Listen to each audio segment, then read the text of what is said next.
Good afternoon, everyone. Today, nearly 50 nations were at the Ukraine Defence Contact Group, a powerful demonstration of our enduring and our accelerating support for Ukraine. Our UDC mission is simple: to ensure Ukraine's forces have what they need to fight the war now, and to secure the peace for the future. And the fighting on the front line continues. Ukraine continues to fight with huge determination and courage. Ukraine continues to inflict deep damage on the Russian military. And now Russia is routinely firing more than 300 drones a day into Ukraine. This is a significant shift. It could be sustained at this rate throughout 2025. Cities hit, homes destroyed, civilians killed. And Ukraine, the United States, all of us here are calling for a ceasefire. We are for peace. Putin continues the war. So the work of this contact group becomes even more important. We must step up. We must never step back. And so for our part in the UK, we delivered to Ukraine 10,000 drones last year. We'll increase that tenfold this year. Last year, we trained Ukrainian forces in the UK. This year, we will do so again at home and abroad, increasing our funding for that training by 20% to nearly £250 million. And our resolve is matched by allies from Europe and beyond, who've made major pledges today worth billions of euros to support Ukraine in its fight. President Zelensky and Minister Umerov leave this meeting knowing that we stand with them, knowing that we will stand with them for as long as it takes. Peace through strength is what President Trump calls for. The strength comes from the support through this UDCG. And so we send a message today also to Moscow. Ukraine is strong. It has many friends. Its friends stand with them. Thank you. John, Rustem, ladies and gentlemen, this has been the second successful meeting chaired by us both, John. Thank you for the very good and friendly cooperation. Together with the other supporters of Ukraine, we set a lot of things in motion today. Germany and UK invite all partners to join forces to further develop UDCG. We are convinced that we can double our effort and deliver more effectively against the Ukraine demand signals. Therefore, we will work on proposals focusing especially on collaborative projects. This will allow us to jointly manage projects that would be too big for us individually. These proposals will also foster cooperation between Ukraine industry and the industries of partner nations. We also have to better integrate the different support formats, UDCG and SATU and capability coalitions. Our teams will meet next week, starting with this work, as I said, next week. Rustem, you have shown that you are capable of defending yourselves, and you are doing it prudently and effectively. You have become leaders in the area of drone development. You are successfully countering the majority of Russia's massive drone strikes. And just last weekend, you proved that you can use drones to neutralize weapons that might be directed against you. Congratulations to that really impressive operation. Last week in Berlin, we agreed, Rustem, that Germany will provide funding for long-range weapons that will be manufactured in Ukraine. With this, we are implementing the goal we have set ourselves, namely to strengthen your capabilities, both military and industrial. Produced by your defense industry, these systems will quickly be in the hands of your armed forces. In the case of the long-range weapons I just mentioned, even before the end of the year. Moreover, we will enhance the options available for repairing systems in Ukraine. And we will strengthen your air defense by delivering additional weapon systems and ammunition. With our immediate action on air defense initiative, we are once again approaching the other supporting nations. We want to raise money for additional air defense systems and their urgently needed ammunition. Last year, we were able to come up with roughly 1 billion euros this way. Under the title Enduring Action on Air Defense, this is to become a permanent instrument now. We were also able to find additional countries which will support the build-up of capabilities in electromagnetic warfare.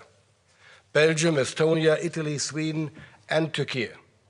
And this includes capabilities for ensuring friendly communication, reconnaissance and jamming of hostile communication, counter-drone measures. Rustem, this goes out to you in particular. Ukraine can count on all of us. Thank you very much. Dear colleagues, today we held a 28th Ukrainian Defense Contact Group meeting. UDCG remains the most important platform for coordinating our international military aid to Ukraine. Our meeting sends an important message to the free world supports Ukraine in its fight for a just and lasting peace. Today's meeting of UDCG marked a new stage in our joint efforts. We always discuss and was today also approached by some of our closest partners who are providing billions in military aid to Ukraine and who are building joint ventures with us and buying from Ukraine industry for Ukraine needs. Our partners came to me and asked if Ukrainian companies could build factories for producing their cutting-edge products in their countries. Ukraine's military needs are the most important factor for us. I always stress this in our conversations with partners, and our partners said that they are willing to fully pay for all the production from these factories, and that our partners will even appropriate more funding for this. We agreed that products produced under Ukrainian license abroad will go to Ukraine so long as the war lasts. We're looking forward to considering all proposals from the interested partner states. We didn't have the name confirmed yet, but we call it for now Ramstein Investment to Industries Initiative, which is a strategic shift. Under this initiative, Ukrainian companies could invest in our UDCG partner countries, and companies from UDCG countries can build their mega factories in Ukraine. We'll build drones, missiles, ammunition, and other weapons together. Ukrainian drones have changed the battlefield, and now they will change how Ramstein countries prepare for future threats. The Ramstein Investment for Industries is a major step forward in building a stronger defense of freedom. We hope that the Ramstein Industries Investment to Industries initiative will be supported through the SAFE program. This is a program from EU that will provide up to 150 billion euros for weapons production. Our partners are ready to move ahead.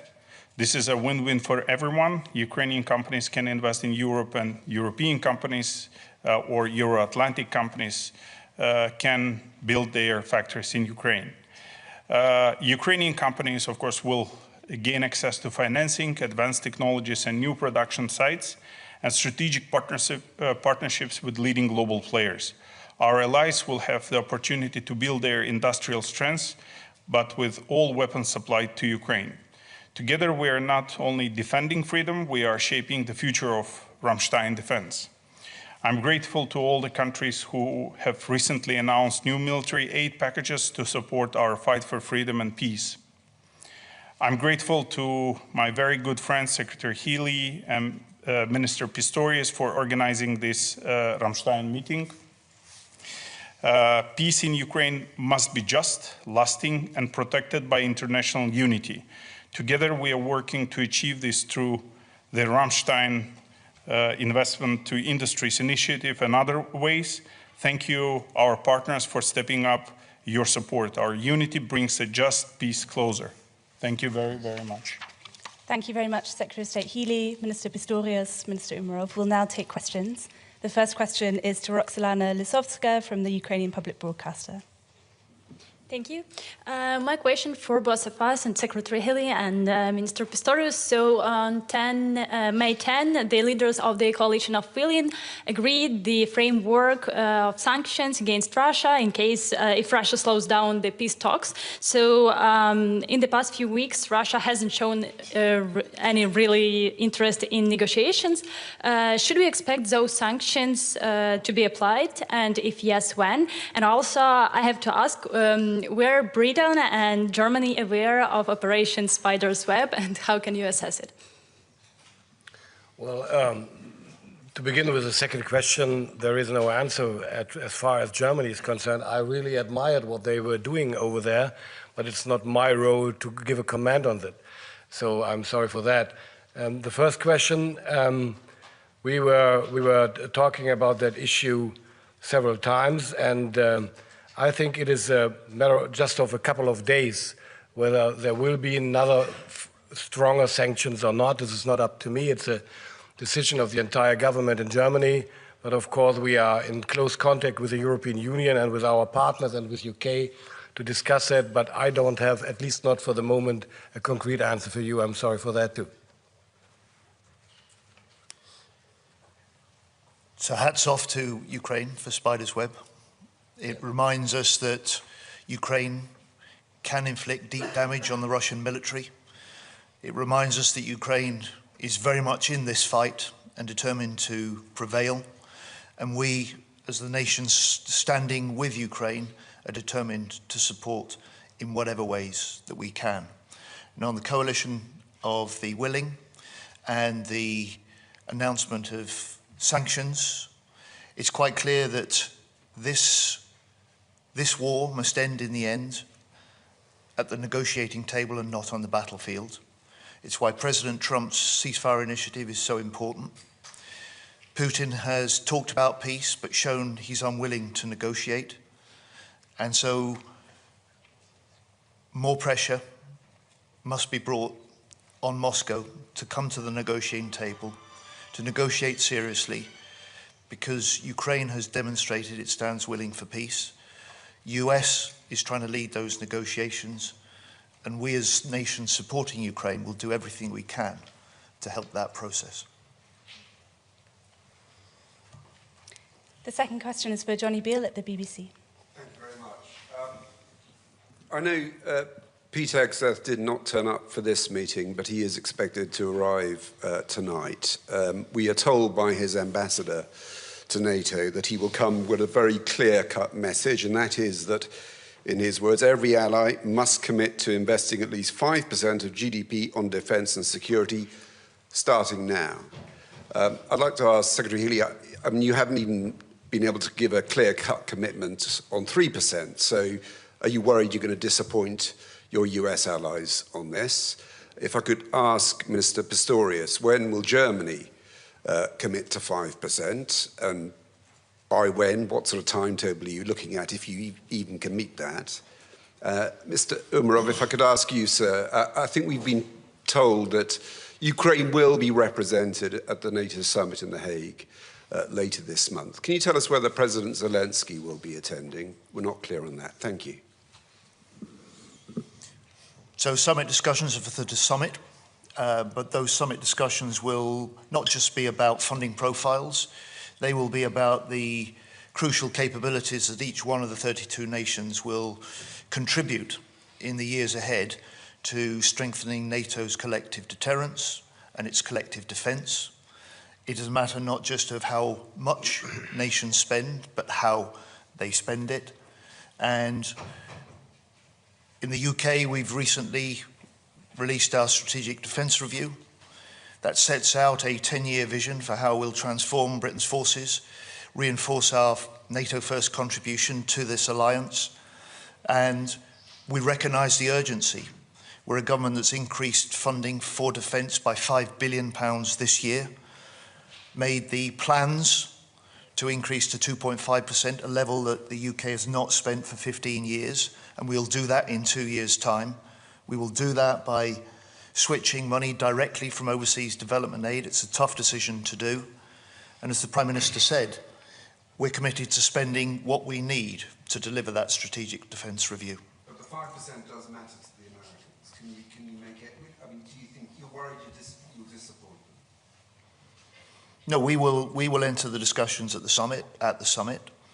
The commitments that we make are valued as capabilities to this coalition. The NATO and NATO allies, including the US, value what the UK brings to NATO.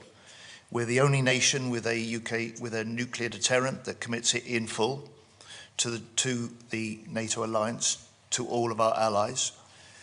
Yesterday I confirmed that we will double the amount of investment in this Parliament on drone and autonomy technology that will transform our forces, making our commitment to NATO stronger. And I also announced that yesterday we put £1 billion into our laser weapons, Dragonfire. Within 2 years we'll have that in operation on our destroyers, and then the following year we'll put it in the hands of our army, reinforcing the British Armed Forces but making an even bigger contribution to NATO. It's important to measure the nation's contributions to NATO in what we provide as well as what we pay. In the first place, I would like to highlight that there is nobody who really postulates 5% by anybody from now on, because this is really unrealistic. What we are talking about is to increase the percentage in the years to come. This is possible and certainly needed. We will, as John highlighted too, we will discuss that topic on the summit. And it's not about disappointing anybody. It's about negotiating about what is necessary and about what is possible. This is a negotiation between grown-up people and responsibilities in the nations. And what I rather prefer to discuss about is we need and we must achieve the NATO requirements, the NATO capability requirements, and the national ones. This is our task, which has to be fulfilled up to 32 or 33, the latest, whatever. And that costs a ton of money. Let it be 2.5 or 3% or 3.5. But there's one challenge with it which nobody really discusses about. It's not only, as I mentioned earlier, it's not only about the percentage and the money and in euros or dollars or whatever.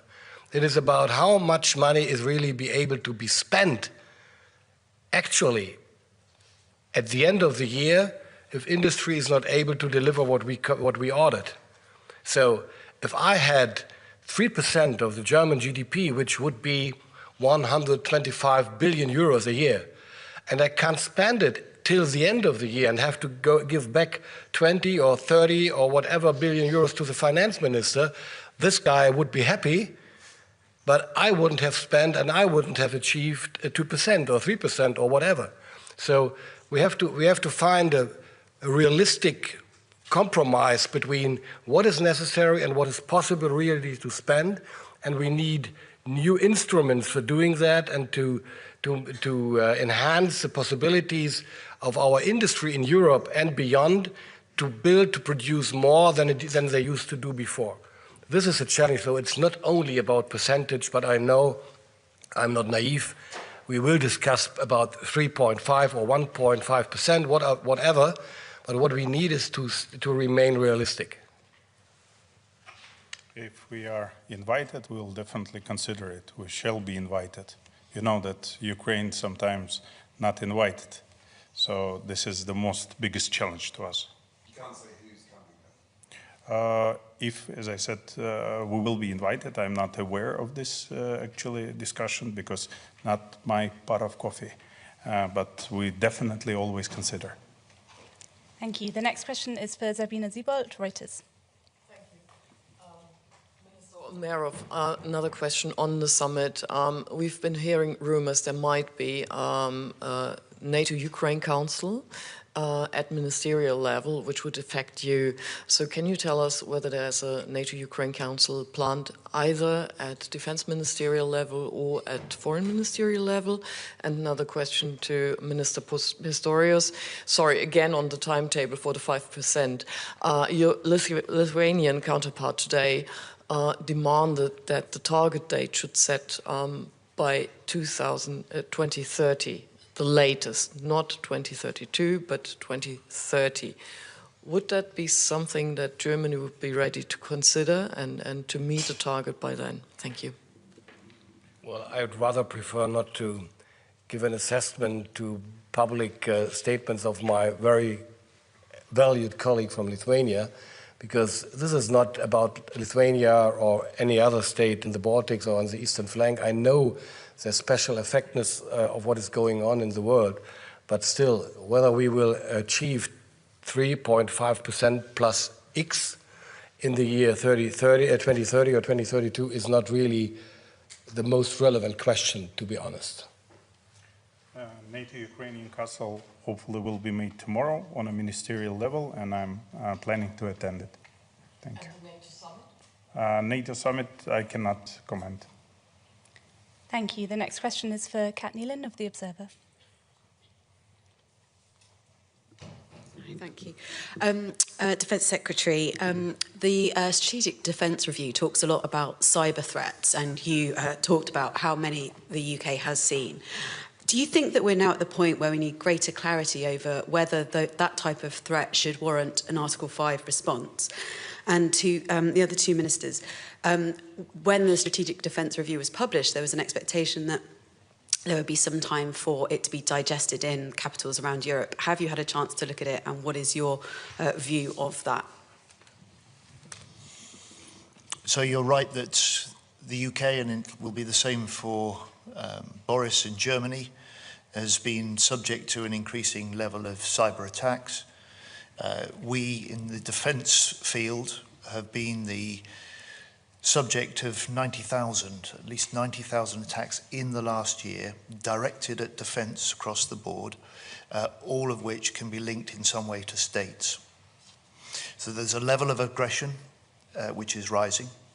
There's a level of threat which is increasing, not just to defence but to the way of life, because it has civilian impacts as well. And that's why we are, as part of the Strategic Defence Review, investing more into our cyber defences. We'll set up by the end of this year a new cyber and electromagnetic command, and that will pull together both our defensive and our offensive cyber operations. I have to confess I didn't read it yet completely, because it's more than, I think, 5 pages. But I read kind of a summary, and I asked my experts in my ministry to give me a bigger overview of what is really written in it. Unfortunately, I don't really know why, but I didn't have the time for it for the moment, but I'm very curious to read it. It's a great product. Actually, thankful to Secretary Healy for sharing, and I started reading it. It takes a lot of time to come to UDCG meetings, so it's a good way to read. I didn't finish it yet, but it's a great product, and thank you for sharing. I think your journeys are longer than ours to get here. Definitely. But the answer to your question about Article 5, I think you'll find that NATO has already recognised that cyber and hybrid attacks could form the basis of an Article 5 appeal. But they haven't specified how or where that threshold might be crossed. No, but your question was whether it is conceivable that a level and severity of cyber-related attacks could form the basis for an Article 5 appeal, and I think you'll find that NATO has already confirmed that could be the case. Thank you. The next question is for Stefan Israel from Table. Yes, Stefan Israel for Table Media. So to come back on the absence of the US defense minister, I mean, what does this say looking at the support of the United States for Ukraine, for its defense capabilities for the future, looking at the summit also? And then a second question for Minister Pistorius. Can you confirm there were reports that Russia destroyed IRIS-T system, I think, recently, these days? I can't confirm it, at least not at the moment. Oh, look, the American challenge to the European nations is clear. It was there in the first UDCG that the UK convened and I chaired, and that is that it rightly is looking to European nations, and we are leading in Germany and the UK together through the UDCG to step up and do more in our leadership of the support of Ukraine. We have, we are, and we will. And the final question is for Ukraine from Dmytro Shursko. Dmytro Shursko, National News Agency of Ukraine, thank you for the floor. To State Secretary Gili and to Minister Pistorius, if I may. Tomorrow, you will, among the other defense ministers, discuss the new ambitious defense spending. So what is your perception of the idea to channel at least some part of these new defense spending to be approved in GAG to the fixed assistance to Ukraine, to make that assistance more predictable? And for Minister Umerov, if I may. We know from the media report that China sharply reduced the export of components of FPV drones, not only to Ukraine, but also to European partners, so that to reduce the production of these kind of equipment. Had the front line felt that kind of development? And is it possible to fill the gap using the Ukrainian industries and maybe potential and capacity of the European industries also as well? Thank you. I'm sorry, it's my fault, but I didn't understand properly your first question. My first question was that do you accept the idea that the certain part of the new defense spending in each and every country could be channeled to the assisting Ukraine? For instance, 0.25, 0.1, and so on percentage. Thank you. Up to now, that was not a topic of the discussion. I don't know whether that is foreseeable for the summit or for tomorrow. But of course, we are doing everything we are able to do, what we proved today another time, to support Ukraine with whatever we can achieve and how long as it takes. So the focus of the discussions I have with Minister Umerov, and I'm sure it's the same with Boris, the focus for our discussions at the UDCG here are: what does Ukraine most need? What is our plan together for 2025? And how quickly can we, as the nations standing with Ukraine, supply what is needed? And what we provide and how quickly we deliver it is more important than a sort of general discussion about levels of spending. But on levels of spending, in the UK, part of stepping up and speeding up our support for Ukraine means that in this year, we will be spending on military aid to Ukraine £4.5 billion. That's a higher level of support than ever before. And we will continue our support next year and the year beyond and the year beyond that for as long as it takes. Sorry, may I ask a follow-up question? There's been a lot of confusion today on this point. When you talk about GDP, I'm sorry, I'm Lara Jakes, I'm with the New York Times. When you talk about GDP percentages, whether it's 3.5% or 5% or whatever, will the definition of core military capabilities for domestic defense now include aid to Ukraine? I think that's what we're trying to understand, if that's part of the discussion right now. Thank you. It's not part of the discussion today at all. Yeah, I'll answer. our capacity or capability in Ukraine to produce drones is up to 10 million drones, and it costs us $11 billion. We invest up to $5 billion, and there is a gap of $6 billion.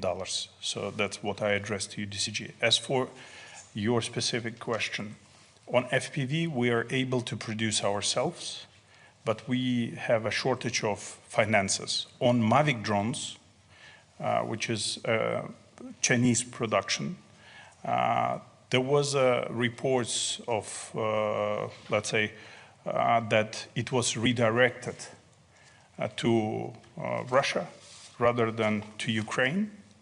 And we have experienced the problems of purchases through different channels, through different countries. We've tried to manage to procure them from all of the UDCG members as well.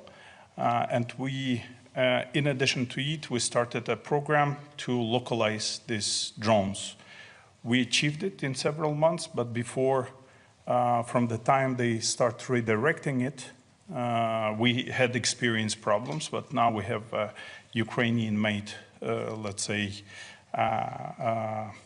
product that we are procuring and closing the gap. Thank you. Thank you very much. That concludes this press conference. Thank you all. Thank you, Ministers. John,